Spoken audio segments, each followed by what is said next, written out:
Usually when we talk about getting a medical diagnosis, there is this comforting expectation of absolute precision. Right, like you want a clear answer. Exactly. It's like engineering. You fall off your bike, you break your arm, the x-ray shows that jagged, undeniable white line right across the bone, and the doctor just points at the screen and says, well, there it is. That's the problem. Yeah, it's binary, it's visible, it's categorized, and, it dictates an immediate, clear path forward.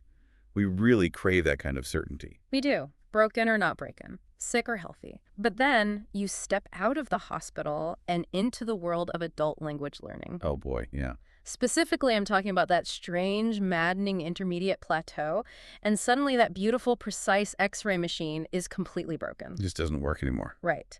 We are looking at a diagnostic landscape that is honestly just murky. I mean, you know enough to survive a trip to the supermarket, but you don't know enough to truly express who you are. Yeah, you have the intellect of an adult, but the functional vocabulary of a very tired 10-year-old. Yes.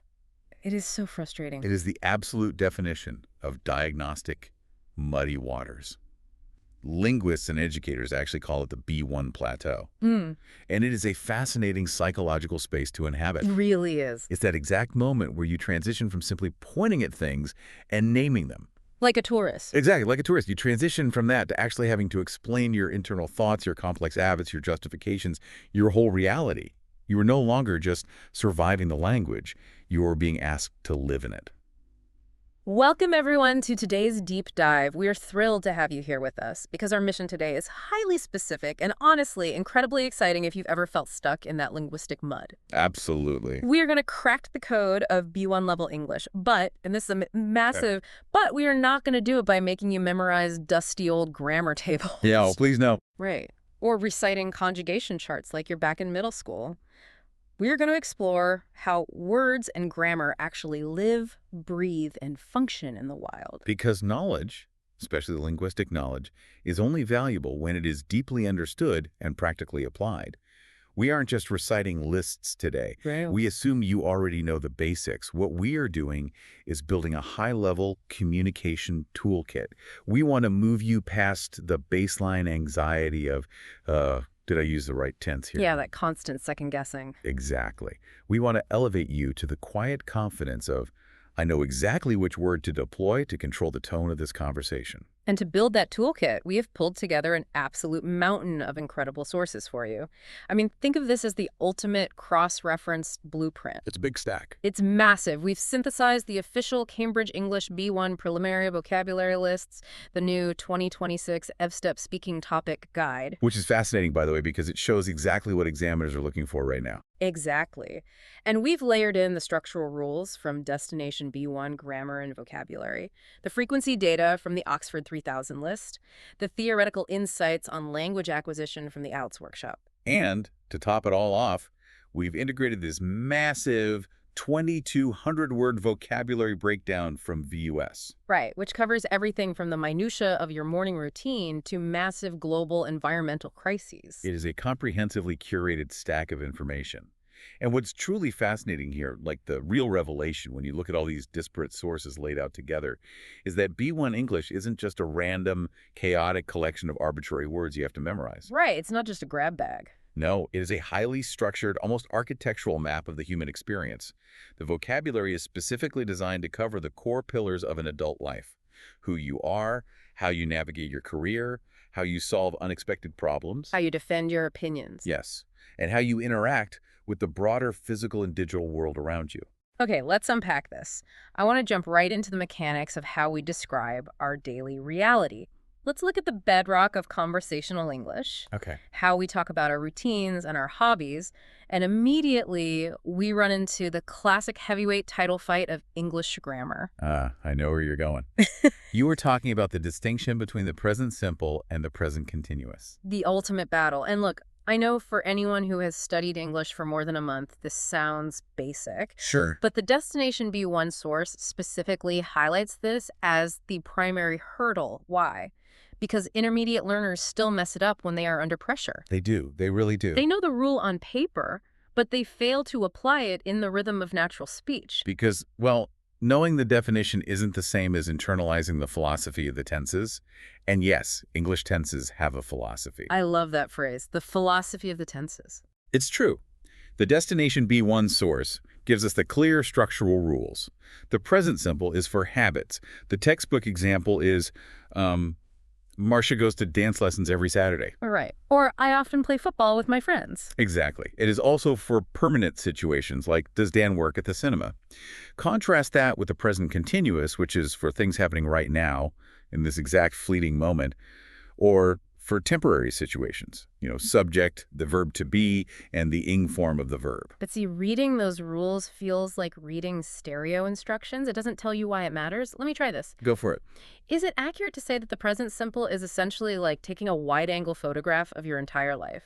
Like capturing the essence of who you are over a long period. Okay, yeah. And the present continuous is like pulling out your phone and starting a live video stream of the exact second you are currently living in. That is a remarkably precise analogy. Yes. Absolutely. The present simple is the photo album of your identity. It is the steady state of your existence. The photo album. I like that. And the present continuous is the erratic live stream of the present moment.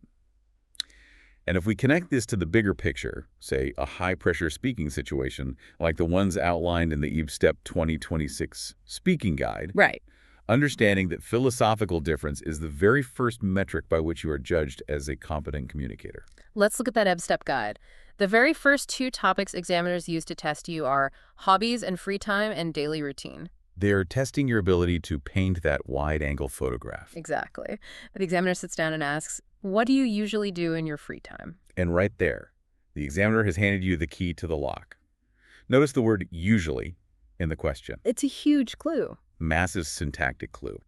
The destination B1 source explicitly notes that the present simple is magnetically attracted to adverbs of frequency. Always, usually, often, sometimes, rarely, never. Right, so the moment your ear catches the word usually, your brain should immediately snap out of live stream mode and into the present simple photograph mode. And the sample answer the EBSTEP guide provides for a high-scoring candidate is perfect in its structure. It says, I usually spend my free time reading novels and listening to music. It's a habit. It's present simple. Right. But it's a bit dry, isn't it? I mean, it's structurally perfect, but it doesn't really show off. Exactly. Which is why the sample answer immediately pivots beautifully to show complexity.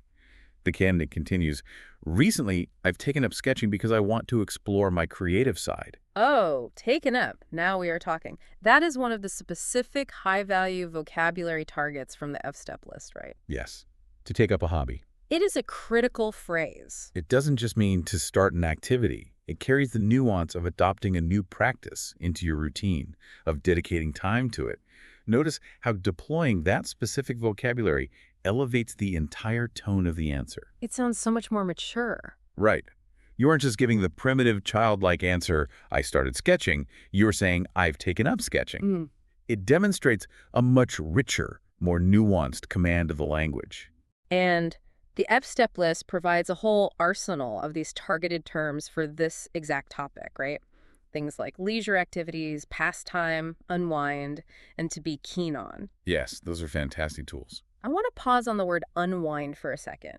That is such a spectacularly descriptive word compared to the alternative. It really is. Beginners always say, reading helps me relax. Relax is fine, it's safe.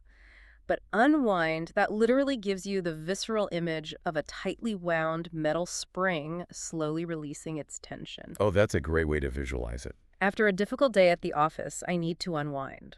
It implies that the modern world winds us up, and our hobbies are the release valve. It's so much more evocative. It is. You are moving from merely transferring data to painting an emotional picture for your listener. If someone asks if your hobbies have changed over the years, you can use these exact tools to construct a masterful response. How would that sound? You could say, I used to be keen on indoor leisure activities, but recently I've taken up cycling to unwind. Look at the architecture of that one sentence. You've used the present simple for a past habit with used to. You've deployed the phrasal verb taken up, and you've anchored it with highly specific vocabulary like unwind and leisure activities. That isn't just passing a B1 test. That is engaging native-level conversational flow. Exactly. I love that. Okay, I want to invite you, the listener, into this process right now. Let's do a mental reflection, a kind of thought experiment using the VUS vocabulary list. Good, yeah. I want you to think about the architecture of your morning today. Think about your commute. And by the way, a commute is the specific journey you take from your home to your workplace or school. Right, it's not just any travel, it's the obligatory daily grind. Exactly. So if we look at the VUS list under the travel and transport section, we see very specific verbs assigned to different modes of commuting. You don't just go to work. No, you have to be specific. Hmm. Do you take the bus? Do you ride a bicycle? Or do you drive a car? Right now, wherever you are listening to this, I want you to mentally construct a present simple sentence about your daily commute. But don't just say, I drive. Build that wide-angle photograph we talked about. Start with I usually and layer in the environment. Okay, what would be a good example of a sophisticated B1 construction for this? Well, you could say, I usually ride my bicycle to work because it helps me avoid the heavy traffic on the main avenues. Oh, that's excellent. In that one thought, you have usually locking in the present simple habit, ride a bicycle as the precise action, and traffic and avenues pulled straight from the VUS list to add environmental detail. It's entirely about stacking these elements. You have the structural foundation of the grammar, and then you dress it up with the targeted vocabulary. Precisely. Which brings us to one of my absolute favorite concepts in this entire deep dive. We are moving from the habits of our day to the actual family tree of the words themselves. Let's look at word formation, specifically through the lens of school and education. This concept is, without a doubt, the most powerful cognitive shortcut available in adult language learning. A shortcut. I love it. The Destination B1 source dedicates a substantial section purely to word formation. And the core philosophy here addresses a massive problem for adult learners, which is cognitive load. Right, because adults hate random memorization. It just feels pointless and exhausting. Precisely. If you attempt to memorize 100 completely random disconnected words, your brain will actively resist you. It is horribly inefficient.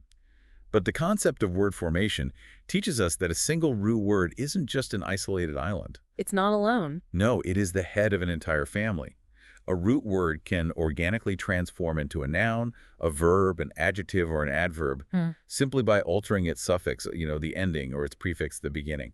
Here is where it gets really interesting for me. I always picture this like an actor in a play who keeps changing uniforms to perform different jobs on stage. I like that analogy. You take the core identity of the word, you slap a noun uniform on it, and it performs one specific structural job in the sentence. You pull it backstage, put an adjective uniform on it, and it suddenly does a completely different job. That's a highly effective way to visualize it. Let's trace a few examples directly from the Destination B1 source to see this in action. Take the verb educate. That is the action. I want to educate myself on this topic. But if we want to shift our focus and talk about the overarching system or the abstract concept as a thing, we change the uniform. We attach the suffix din. Right.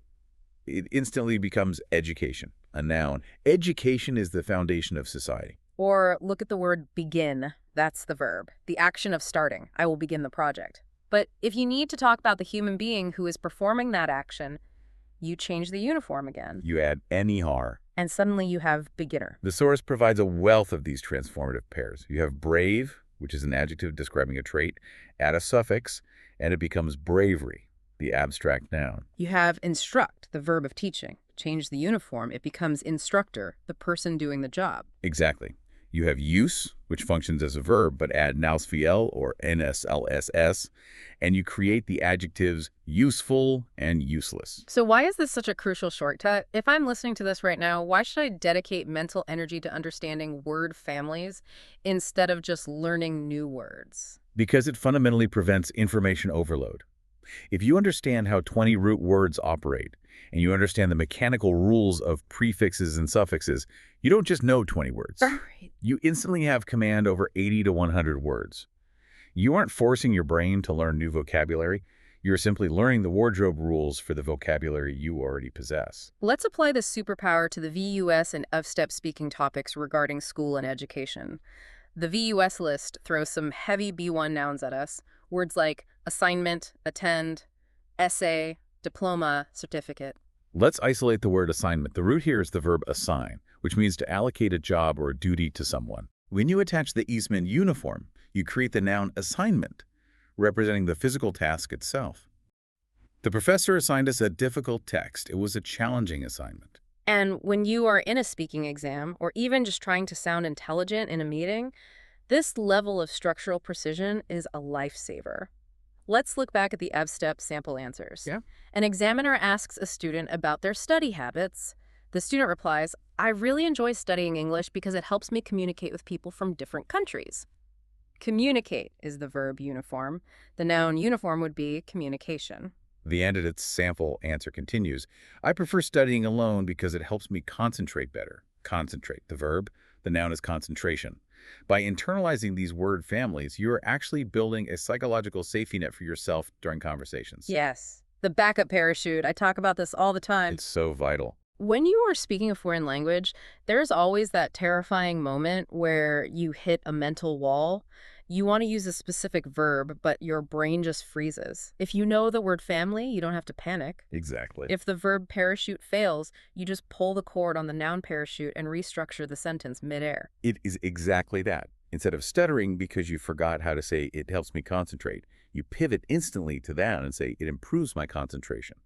And the listener perceives you as perfectly fluent. They are completely unaware that you just executed a mid-sentence grammatical rescue mission. It builds immense fluency and, more importantly, conversational confidence. Let's do another quick thought experiment to test this out. I'm going to give you, the listener, a root word straight from the Destination B1 source. The noun is expense, E-X-P-E-N-S-E. It means the cost required for something, the actual amount of money you have to part with. Okay, so think about a scenario where you are walking through a high-end department store. You see a jacket or a dress that is absolutely wonderful, but the price tag is astronomical. Right. It is completely beyond your budget. In that moment, your brain doesn't naturally reach for the noun expense. You need to describe the jacket. You need to change the noun expense into an adjective. So how does your brain automatically redress that word? Well, as the source outlines, you drop the E and add the suffix IVE. Becomes expensive. The dress is wonderful, but it is far too expensive. Just by knowing that one suffix rule, you've doubled the utility of that word in your brain. You own the concept of cost, both as a thing, the expense, and as a descriptor, expensive. It's incredibly efficient. Yep. And I think we should push forward now into an area of the language that, frankly, causes more frustration for intermediate learners than almost anything else. Oh, boy. We need to talk about navigating the absolute chaos of phrasal verbs. Oh, phrasal verbs. They truly feel like the secret, exclusive handshake of native English speakers. If you don't know the handshake, you are just left standing on the outside of the conversation, completely bewildered by what everyone is talking about. That feeling of exclusion is a very accurate description of the psychological barrier phrasal verbs present. The core frustration for learners is that phrasal verbs are incredibly deceptive. They really are. They're usually constructed from 2 or 3 incredibly simple, elementary words you mastered in your first week of learning English. But when native speakers smash them together, they create a completely new, often highly unpredictable meaning that has nothing to do with the original words. Exactly. We have a fantastic curated list sourced from VUS, the Cambridge B1 vocabulary list, and Destination B1. Let's look at some of the most common ones to see this deception in action. Let's start with wake up. Okay. Okay, that one is fairly logical. It means to transition from sleep to consciousness. So the up implies rising. We can accept that. Yes, wake up is largely literal. But then the logic falls off a cliff. Yeah. Look at the phrasal verb breakdown. My car broke down on the highway. Right. The car didn't physically shatter into 1,000 pieces on the asphalt. It didn't break in a downward motion. It simply suffered a mechanical failure and ceased to function. The literal words offer almost no clue to the actual meaning. Then we have callback, meaning to return a phone call at a later time. We have calm down. Please calm down and tell me what happened. In British English, from the Destination B1 text, we have wash up, which very specifically means to clean the plates and cutlery after a meal, not to wash your hands or body. That one catches so many people out. We have watch out. Watch out, you're going to hit that car. It has nothing to do with looking at a timepiece. It's an urgent command to be hyper aware of danger. We have workout. This can mean physical exercise in a gym, but the source specifically highlights its use in problem solving. We can't work out how to fix the internet connection, meaning to deduce or discover the solution. And finally, one of the most ubiquitous fill-in, as in to fill in an application form with your details. Yes, very common. Okay, I have to push back here on behalf of every English learner in the world. Oh. Why? Why do we say fill in instead of just using the perfectly good single word complete? I mean, if I hand you a document and say, please complete this form, it makes perfect logical sense. Why do native speakers absolutely insist on using this weird secret handshake of fill in? It's a brilliant question, and the answer reveals a lot about the sociology of the English language. The sociology. Yes, it comes down to the conversational rhythm and the subtle signaling of tone. English is a hybrid language, heavily influenced by both Germanic Anglo-Saxon roots and Latin or French roots. Okay. The single-word verbs like complete, construct, or eliminate usually come from Latin. They sound formal, intellectual, and rigid. Phrasal verbs, on the other hand, usually come from the older Anglo-Saxon roots. They feel softer, more grounded, less formal, and much more immediate. So it's about intimacy and approachability. Exactly. Complete this document sounds like a cold, formal instruction you would read in a legally binding contract or hear from a police officer. Right, it's very stiff. Fill in this form sounds like a casual, friendly request from a receptionist who wants to help you.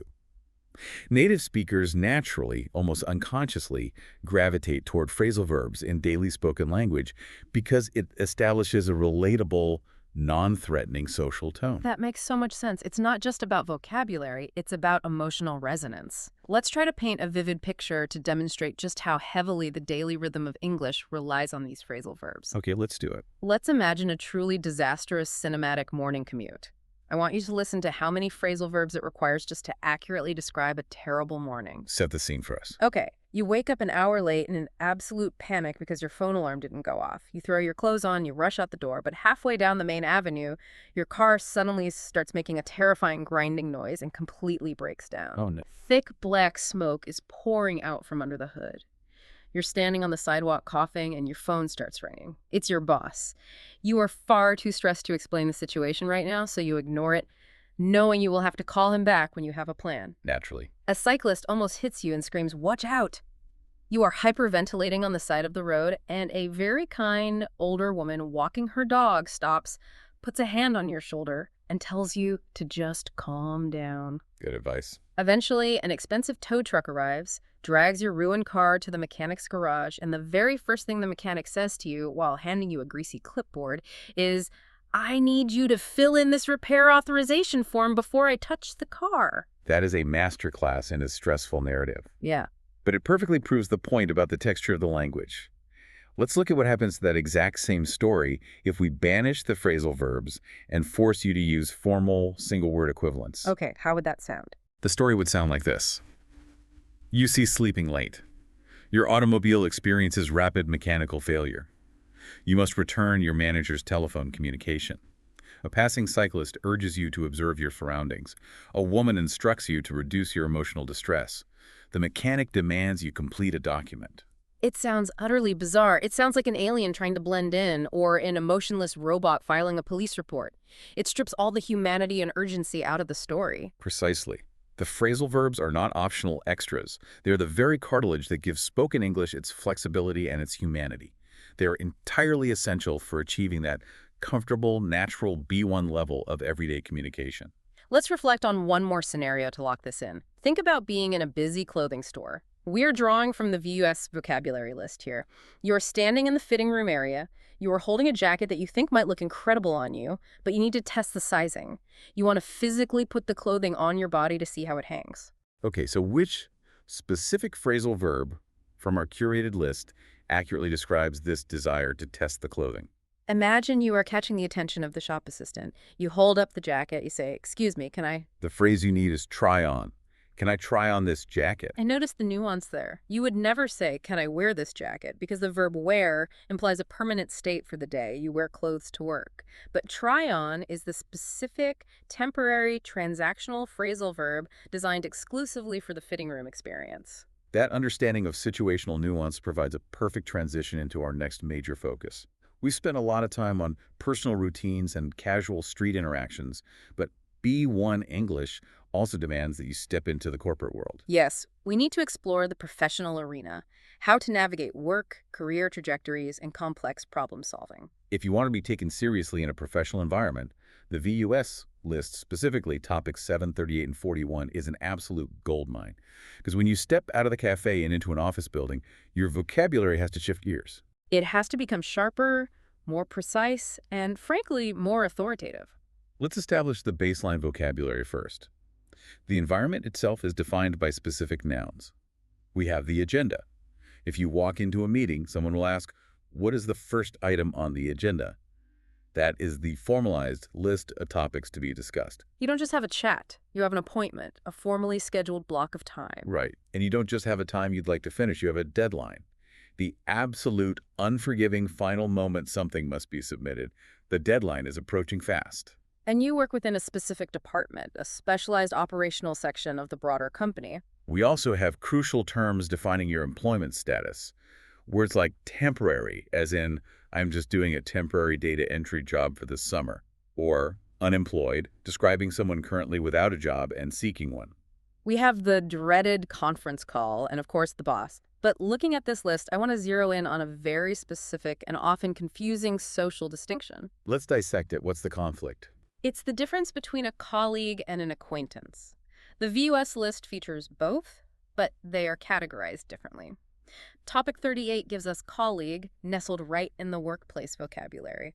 But Topic 1 gives us acquaintance under general relationships. Right. Here is my confusion. If I work in the same office building as someone, aren't they both? If I grab a coffee in the break room with the guy from accounting, which one is he? This is a fantastic question because it forces us to look at the sociology of social proximity in English-speaking cultures.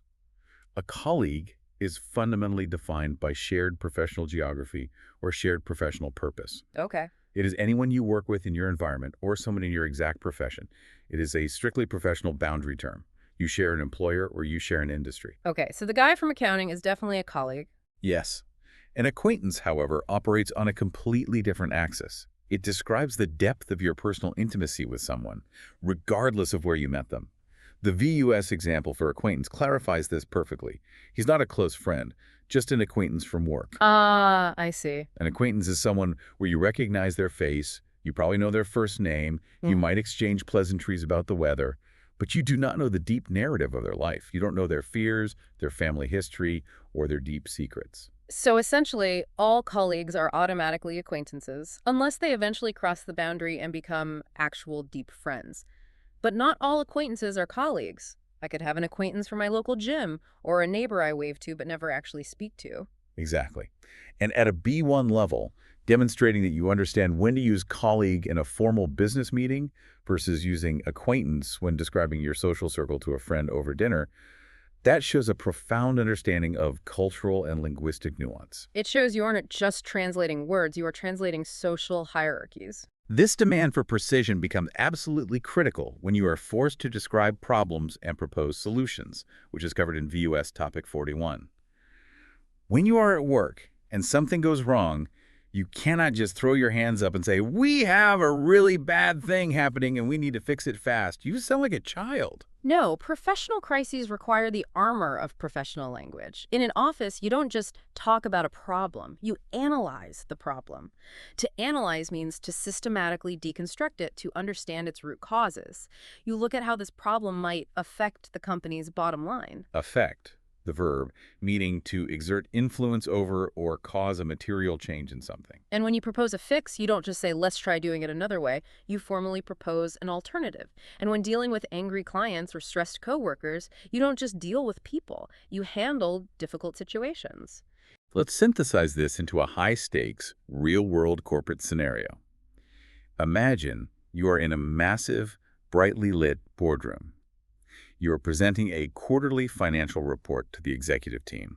You flip to the most important section and your heart drops. You realize a crucial page of data is missing.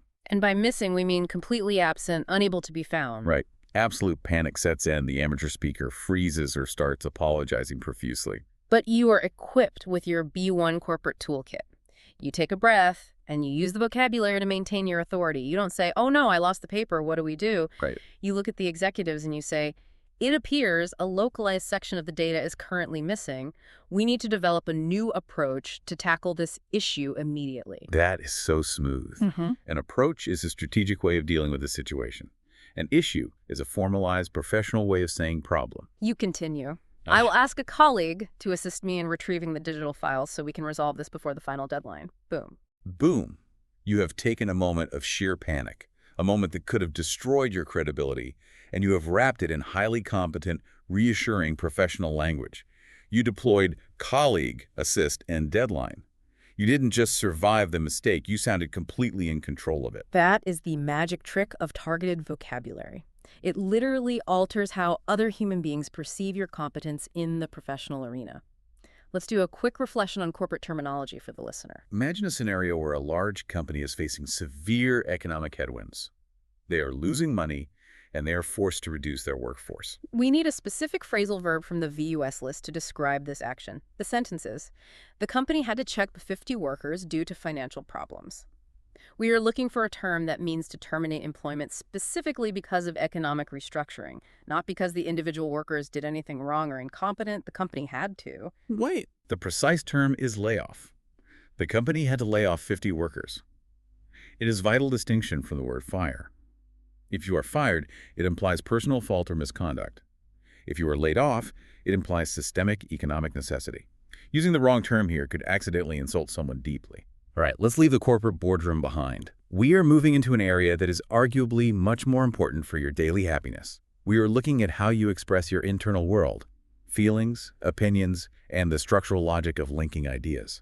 This is a pivotal transition. This is where we elevate the learner from functioning as a mere information kiosk, just dispensing facts about their commute or their job, to actually engaging in meaningful, persuasive, and vulnerable human dialogue.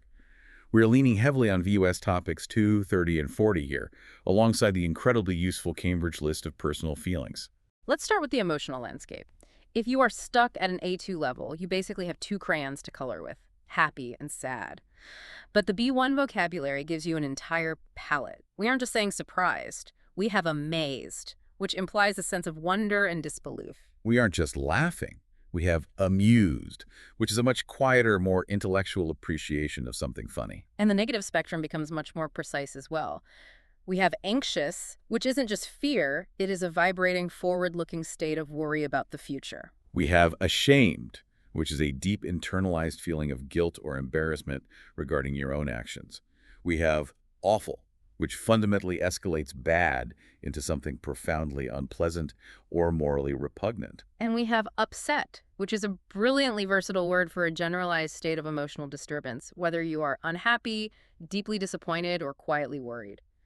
She was incredibly upset because she lost the necklace her grandmother gave her. We also get words that describe character traits in action.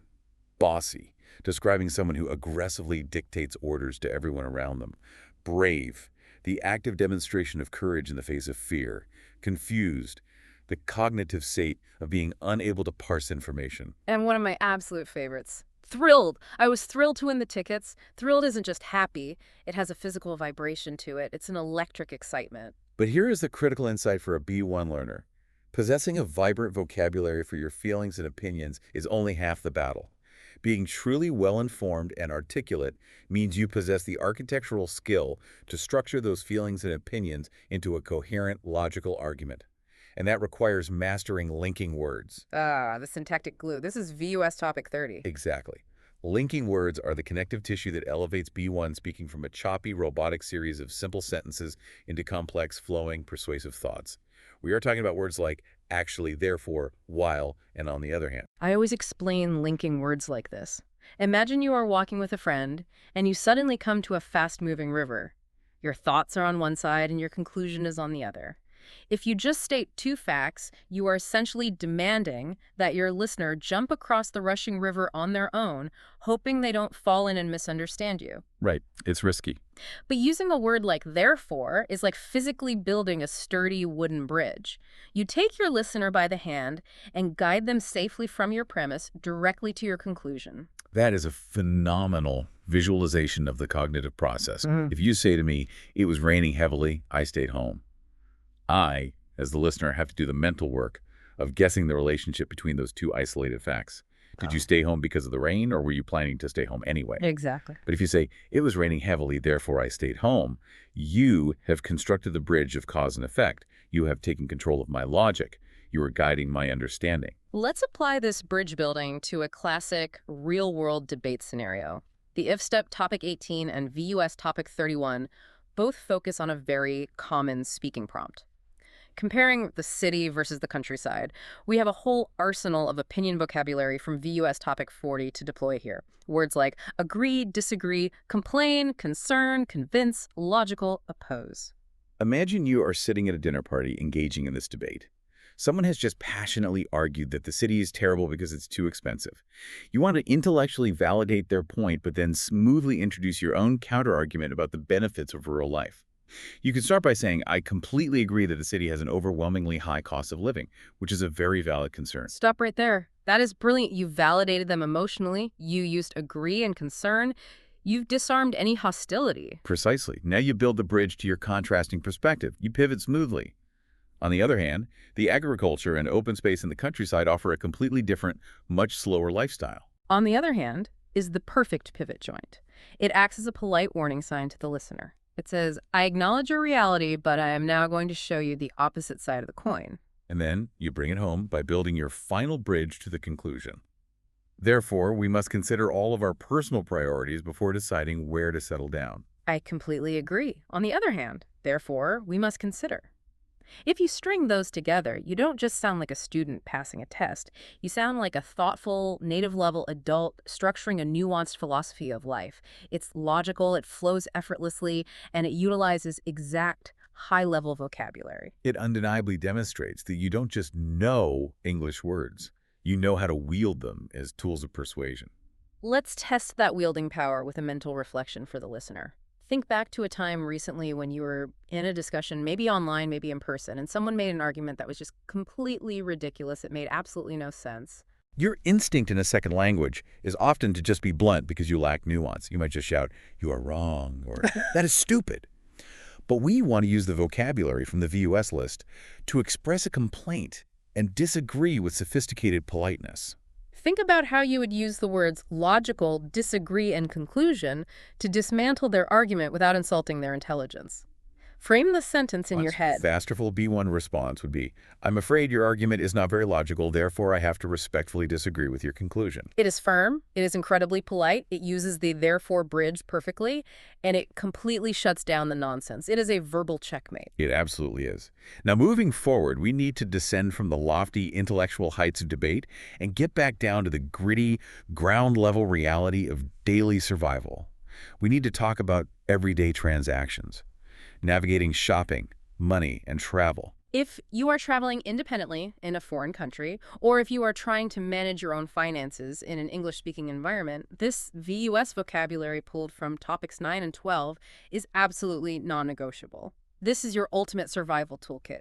If you don't know these words, you will lose money and you will miss your flights. Let's examine the travel infrastructure first. These are the pillars of movement. We have accommodation, the formal term for wherever you are sleeping, be it a hotel, a hostel, or a rented apartment. We have arrival, the physical act of reaching your destination, and its twin, departure, the act of leaving. And the physical geography of the city itself. Avenue, which implies a very wide, often important street, not just a small lane. Crossroads, the potentially dangerous intersection where two major roads meet. And of course, the inevitable frustrating reality of modern travel, delay. Our flight experienced a massive 3-hour delay.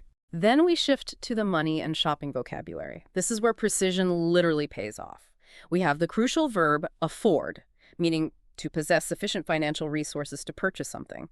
I love the car, but I simply cannot afford it. We have brand, the specific identity or company name attached to a product. We have budget, the strict, predetermined amount of money you have allocated to spend. The list continues with heavy financial terms. Currency, the specific physical or digital money used in a given nation. Debt, the stressful reality of money that you owe to a bank or another person. Discount, a blessed reduction in the standard retail price. Receipt, the vital piece of paper proving you made the transaction. And tax, the mandatory surcharge added by the government. I have to highlight one of my absolute favorite words on this entire list because of the emotional weight it carries. Bargain. I found this winter coat at a thrift store, and it was a real bargain. A bargain isn't just an item that is cheap. Cheap can mean low quality. A bargain is a victory. It is a triumph over the retail system. It implies you hunted down a hidden treasure that is inherently worth far more than the minimal amount you paid for it. It absolutely carries a profound emotional weight of success and savvy. Now, I want to tie this highly practical transactional vocabulary to a specific grammatical concept highlighted in the Destination B1 source. They draw attention to the power of prepositional phrases, specifically focusing on the phrase by accident. The textbook example is, I meant to call Helen, but I called Roger by accident. Meaning you did it unintentionally, your brain glitched, your finger slipped, there was no malice or planning involved. Exactly. And think deeply about how frequently mistakes in travel or shopping happen precisely by accident. You are in a foreign environment, you are overwhelmed, and mistakes happen. You board the express train instead of the local train by accident. You leave your expensive sunglasses on the cafe table by accident. You hand the cashier a $50 bill instead of a 10 by accident. Mastering this simple prepositional phrase is crucial because it acts as an immediate verbal shield.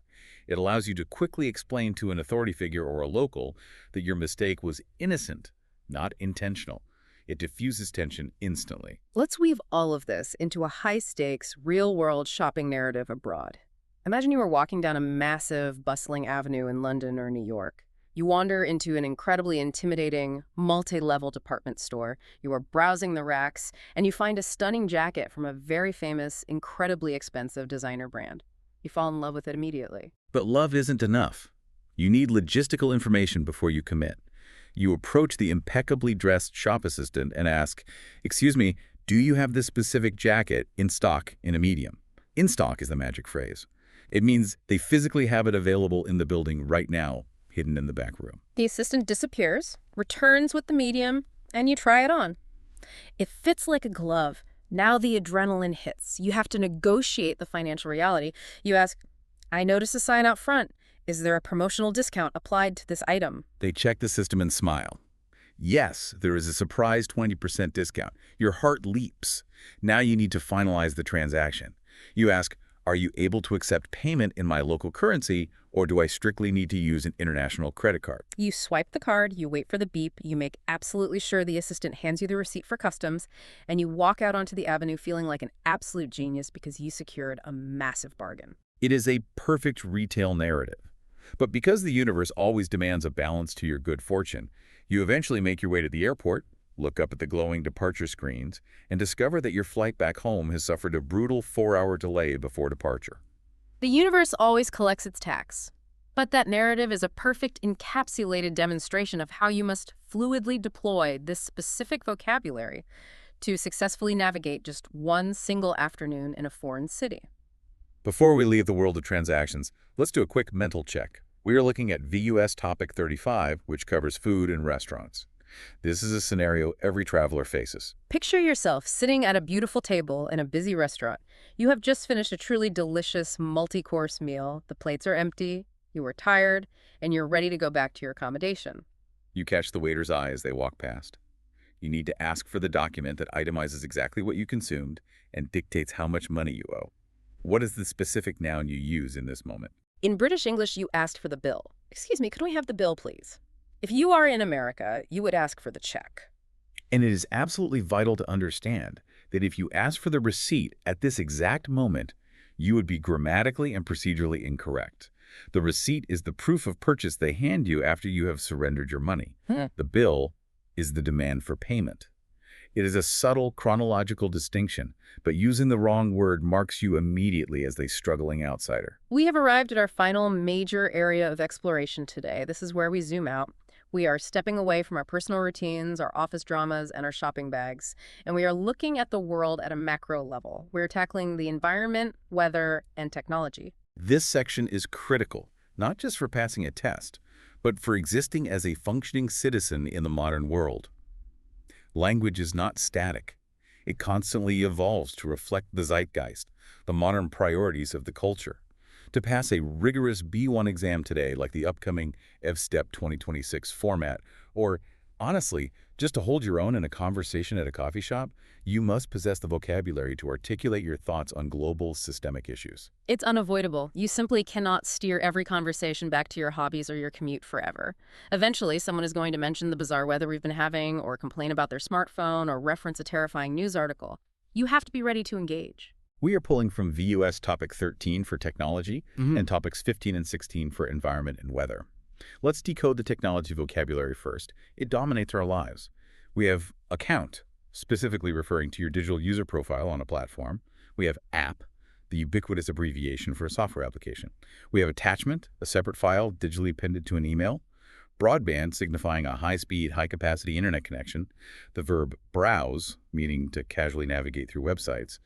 And the ever-present bug, an unexpected error or flaw in a software program's code.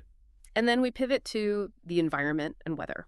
This vocabulary carries a lot of weight right now. We have verbs like absorb, describing how the oceans or forests absorb carbon dioxide. We have atmosphere, the fragile envelope of gases surrounding our planet. We have the defining phrase of our era, climate change, denoting the severe long-term shift in global weather patterns. We have waste, referring to discarded materials polluting the earth. And wildlife, the animals trying to survive in those changing ecosystems. When we look at weather conditions, the B1 vocabulary allows us to describe the extreme ends of the spectrum. We aren't just saying snowing. We have a blizzard, a severe, blinding snowstorm with high winds. We aren't just saying hot. We have boiling hot, an evocative phrase for oppressive, dangerous heat. And then we have the more nuanced terms, a breeze, which is a light, pleasant wind, contrasting with a thunderstorm, a violent acoustic and electrical storm. I want to connect this macro vocabulary to a brilliant pedagogical concept raised in the IELTS workshop source material. They emphasize the necessity of comprehensible input. Yes, comprehensible input is a foundational theory in language acquisition. The premise is that you do not learn a language effectively by studying isolated flashcards. Your brain learns best when you consume actual content reading articles or listening to podcasts that is pitched just slightly above your current level of total understanding. The new vocabulary challenges you, but the surrounding context provides enough clues that the meaning becomes clear organically. So, if you want to master this B1 global vocabulary, the absolute best strategy isn't to stare at the VUS list. It is to go online and read BBC or CNN articles about the latest tech keynote or the newest environmental summit. You see the phrase climate change embedded in a headline about rising sea levels, and you read the article, and your brain naturally absorbs the rich, terrifying context around that phrase. The word anchors itself in reality. Precisely. Let's look at how you would naturally combine these seemingly disparate topics, weather and tech, into a real-world venting session with a friend.